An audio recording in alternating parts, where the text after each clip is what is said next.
की तरह चलो जी लेते हैं अपनी ओर से। मैं योगेश कुमार मोतीलाल नेहरू विधि महाविद्यालय द्वितीय वर्ष चतुर्थ छमाही का छात्र, माननीय मंच सम्मानीय अतिथि महोदय जी एवं सामने प्रस्तुत सभी श्रोतागण, आप सभी को मेरा प्रणाम। साथ ही मैं आपको 75वें संविधान दिवस की हार्दिक शुभकामनाएं देता हूं और आज के इस कार्यक्रम में आपका स्वागत करता हूं, वंदन करता हूं, अभिनंदन करता हूं। जैसा कि सभी को पता है, किसी भी सफलता को प्राप्त करने या शिखर पर चढ़ने के लिए अनेक कठिनाइयों का सामना करना पड़ता है। वैसे आज हम यहाँ उपस्थित हुए संविधान दिवस को मनाने के लिए और इस दिन को मनाने के लिए हमें कई कठिनाइयों का सामना करना पड़ा है। ये कठिनाइयाँ हमें बहुत से संघर्षों से पार कर लाई है।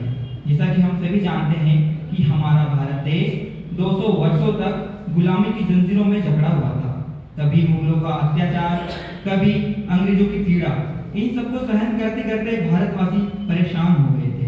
यही देखते हुए हमारे वीर सेनानियों ने, वीरांगनाओं ने, वीरों ने भारत को आजाद कराने के लिए संग्राम किए। साथ ही जब अंग्रेजों का अत्याचार बढ़ने लगा एवं भारत में भारतीय विद्यालयों को बंद करके अंग्रेजी पर जोर दिया जाने लगा एवं समानता के नाम पर अंग्रेजों को वेतन 10 गुना एवं अंग्रेजों से 10 गुना कम वेतन भारतीयों को दिया जाने लगा एवं साथ ही योग्यता होने पर भी योग्यता से निरस्त कर दिया जाना एवं उचित पद न दिए जाने के कारण हमारे विधि वक्ताओं एवं राजनीतिज्ञों ने भी देश को स्वाधीनता प्राप्त करने के लिए आवाज उठाई। हमारे स्वतंत्रता सेनानियों एवं राजनीतिज्ञों, अधिवक्ताओं, विधि वक्ताओं आदियों के इस प्रयास में सफलता आई एवं अंग्रेजों द्वारा घोषणा की गई कि भारत को हम पूर्ण स्वतंत्र घोषित कर देंगे। इसके परिणाम स्वरूप 15 अगस्त सन 1947 को भारत को संपूर्ण स्वराज घोषित कर दिया गया। क्या देश को आजाद होना सबसे बड़ी बात थी और यह वर्ष हमारे इतिहास में स्वर्ण अक्षरों से लिखा जाए, क्योंकि इसी वर्ष भारत अपनी सदियों की दास्ता से मुक्त हुआ था। सदियों की दास्ता से मुक्त होने के पश्चात अभी इसे बहुत कुछ करना है, क्योंकि कहते हैं ना कि जब बच्चे होते हैं तो माता पिता के कंधों पे बोझ आ जाता है कि इनका भविष्य कैसा होगा। इसी प्रकार हमारे विधि वक्ताओं के दिमाग में भी निरंतर यही सवाल आ रहा था कि हमारे देश का क्या होगा, हमारे देश का क्या भविष्य होगा, इसे कैसे निर्माण किया जाएगा, यह कैसे विकसित होगा।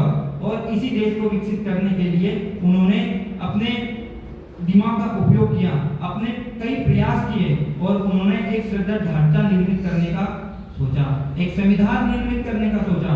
और संविधान निर्मित करना कोई छोटी बात नहीं है। इसमें अनेक बाधाएं थी।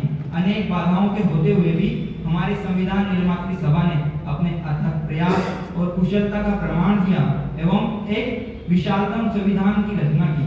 हमारे संविधान को रचना करने में अनेक कठिनाइयां आई, पर कठिनाइयां आने के पश्चात भी उन्होंने हार नहीं मानी और उनकी शिक्षा के समय उन्होंने जो विदेशों से ज्ञान प्राप्त किया था, विदेशी संविधानों से कुछ सीखा था, उन्होंने अच्छी बातों को हमारे संविधान में अंगीकृत किया एवं 26 नवंबर सन 1949 को हमारे भारत देश में एक स्वतंत्र एवं विशालतम संविधान की रचना की।